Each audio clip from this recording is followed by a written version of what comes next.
I rise in this chamber with deep humility and enormous gratitude as the newly elected member for Barton. Before I begin, I wish to acknowledge the traditional custodians of the land this Parliament meets on, the Ngunnawal and Ngambri peoples.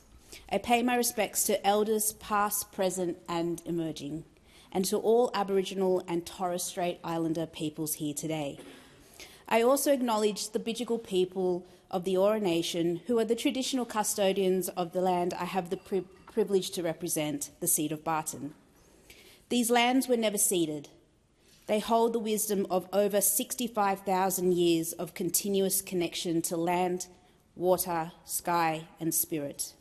This history is not behind us, it lives with us. And it reminds us that the work of truth-telling and justice is far from complete. This always was and always will be Aboriginal land. I want to acknowledge my predecessor and mentor, the Honourable Linda Burney. Your service to the people of Barton and to this nation, as a proud Wiradjuri woman and a trailblazing parliamentarian, it has been profound. Your advocacy for First Nations peoples has shaped this country's moral conscience. I will walk in your footsteps with awe and admiration. I wish you well for the next chapter of your life and thank you for your support. I also want to congratulate my fellow new members of Parliament, and I know we will all work together to ensure this Parliament is defined by unity, by courage and by decency. Deputy Speaker, we are all part of the most diverse Parliament in this nation's history. We should be proud to say as much, but we should also understand the duty that representing that diversity bears. It requires empathy, compassion and humility. It requires an understanding that service to others underpins this job. I'm lucky enough to have been raised by a family that instilled this ethic in me. I was raised in the electorate of Barton. My story is written in the streets of Hurstville, in the parks of Cogra and in the laneways of Arncliffe. I stand here as a member of the House of Representatives with Papua New Guinean heritage and the daughter of a Tamil Sri Lankan mother. While my mother completed her studies in Papua New Guinea and became the first female psychiatrist there, I was raised by my uncle Tiru, her brother. He was a young single man in his 20s, thick slick hair, a leather jacket and a cigarette permanently perched between his lips. Not your typical father figure, some say, but he showed up for me every single day. We didn't do it alone. A Maltese cleaner, hospital cleaner, introduced him to the Bazina family of Nawi, who became family. Then came the Colubriales, an Italian family from Elwood who taught me to brine olives, make salami and roast chestnuts. My family was not defined by blood, but by love and kindness. I was raised in a multicultural village, Sri Lankan, Maltese, Italian, Burmese, Cambodian. I was that dark-skinned little girl running through the streets of Barton who never felt out of place. It was at Hurstville Public School where I first met my husband, Shamil. Maybe an idea was forged on the bus back from the Year 6 excursion to Canberra, but I think it is more likely to say that neither of us imagined we'd be here. Shamil has been by my side through 3 election campaigns in 2.5 years. He's endured stump speeches at the dinner table, and my idea of weekend do-it-yourself at home, hammering a few A-frames together for a shopping centre stall, but that's devotion, Deputy Speaker. I see your patience, your love and your strength, Shamil, and I'm grateful beyond with all words. Yeah. I learned early that love doesn't follow convention, it just shows up. And community, real community, is built not by proximity but by generosity. From my maternal grandparents, my grandfather known as Master Ambi in the Tamil literacy and scientific world, and Mano, my grandma, teacher by trade, and I must say she's been a teacher for 40 years, I inherited a commitment to education, justice, and I am eternally grateful to them. I thank my in-laws, Smita and Kishore, who came from apartheid South Africa to settle in Hurstville for a better life and taught me resilience and hope. I would like to thank Tiru, my parents Uma and Siva, Dharmini, Daya, Ajith, the Bazinas, the Kulubriales, and my siblings for understanding that serving my community often means sacrificing time with you. While Mother's Day and Father's Day have been a little bit complicated for me, I must say I'm proud that I was raised by a community, a mosaic of cultures, traditions, and faiths. My childhood transcended the conventional nuclear family. I never felt once left out of place because love doesn't care for convention, it just shows up. It shows up and it serves. Deputy Speaker, Barton is named for Edmund Barton, Australia's first Prime Minister. He was a nation builder, stitching together all of the disparate colonies into one federation. However, as a champion of the White Australia policy, I don't think that Edmund Barton could have envisioned someone with the backstory I've just described making their first speech in Parliament. But like Edmund Barton, I attended the University of Sydney before studying law. Like Barton, I stand here representing more than just a place. I represent the project of Australia itself, a project that is not finished but ever evolving. Edmund Barton was Prime Minister when women won the right to vote. In this chamber, I stand on the shoulders of Julia Gillard, our first female Prime Minister. Her words in this chamber were a clarion call to me and to all Australian women to speak up, to push through and change the system from within. I also follow the footsteps of members for Barton, Robert McClelland and Gary Punch. It is an honour and I do not take lightly.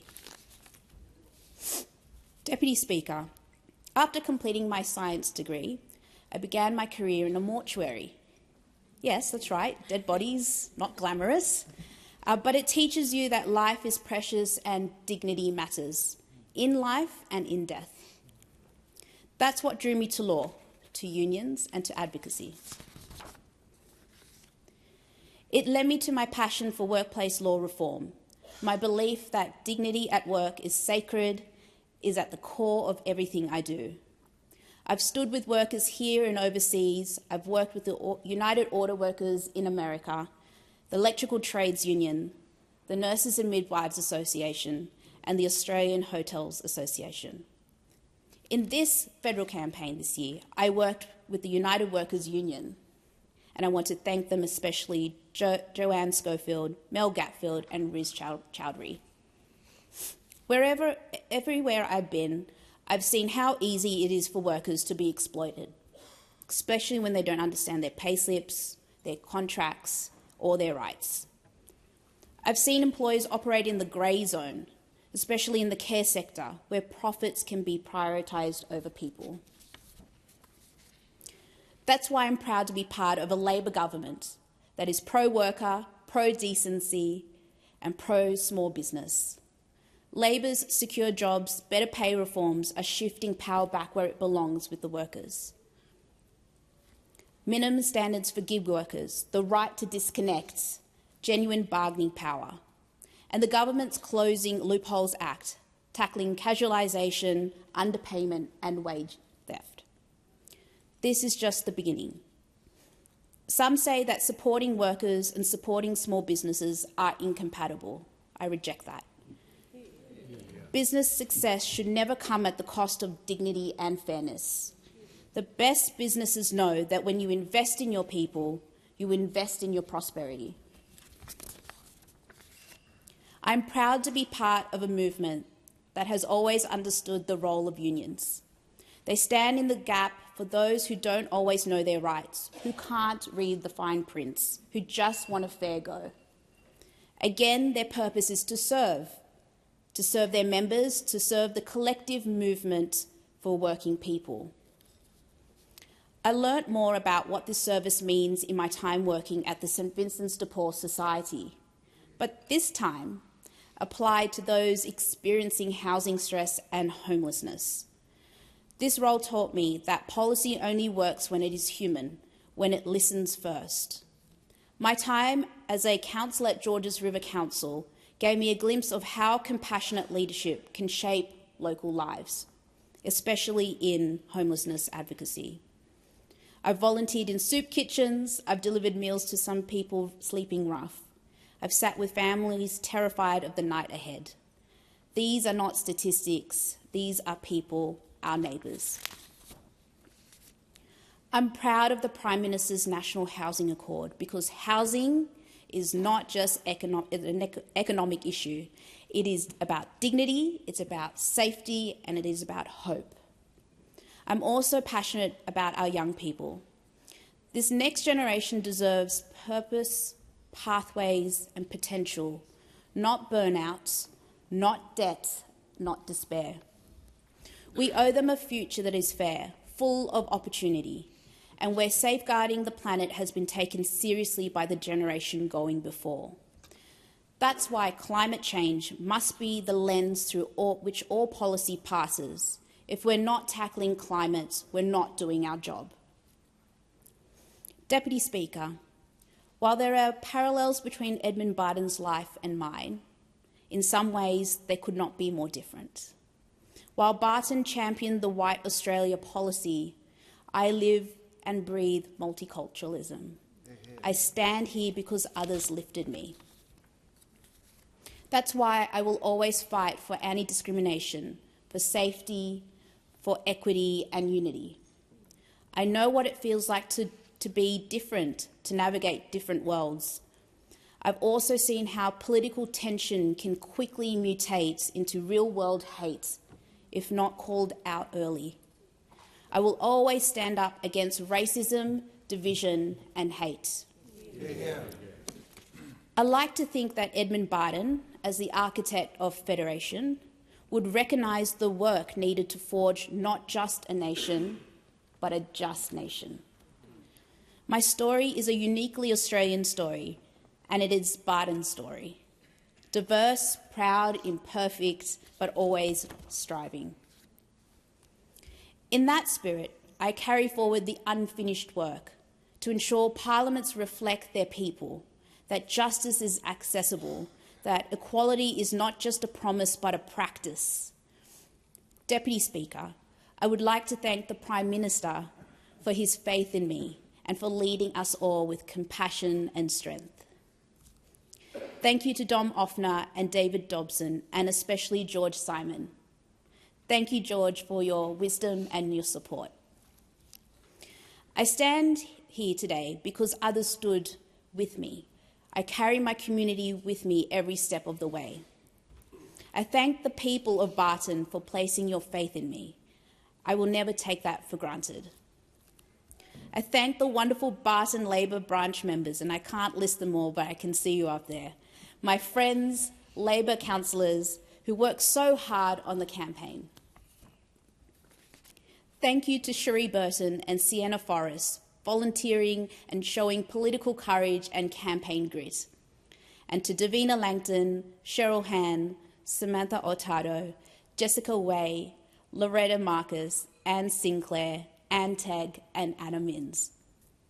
Deputy Speaker, my campaign was run by almost exclusively by women, and the result speaks for itself. Thank you to the New South Wales Premier, the Honourable Chris Minns, Ministers Steve Camper and Sophie Cotzis. It is a remarkable privilege to represent a seat alongside 3 state MPs of such calibre. I am grateful for your advice, support and friendship. Thank you to the Southern Sydney Young Labor, to India Jones, Sam and the Iskander family, and to our secret weapon in Barton, Don Smith. My passion for the people of Barton has been shaped by organisations who serve our community.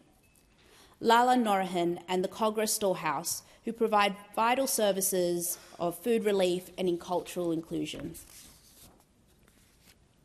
His Grace Bishop, Christodolos, the Greek Orthodox community of New South Wales, the Australasian Hellenic Educational Progressive Association, and our Greek community, who all promote heritage and belonging.